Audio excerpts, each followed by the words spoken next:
நமது வீட்டிலே வாஸ்து சாந்தி, வாஸ்து குறைகள், வாஸ்து குற்றங்கள் இருந்தால் நிவர்த்தியாக வேண்டும் என்று வாஸ்து பகவானை பிரார்த்தித்துக் கொள்ள வேண்டும். வந்திருக்கக்கூடிய அன்பர்கள், பக்தர்கள், நமது வீட்டிலே வாஸ்து குறைகள், வாஸ்து குற்றங்கள் இருந்தால் விலக வேண்டும் அப்பா அப்படின்னு வாஸ்து பகவானை பிரார்த்தனை பண்ணிக்கணும்.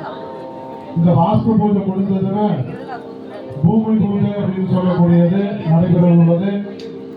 அதையும் அந்த நம்மளுடைய பூமியினுடைய சம்பந்தமான தோஷங்கள் விலகணும். நமக்கு வீடு, அனைத்து விதமான மண் சம்பந்தமான தோஷங்கள்லாம் விலகணும் அப்படின்னு மனசார பிரார்த்தனை பண்ணிக்கிறோம்.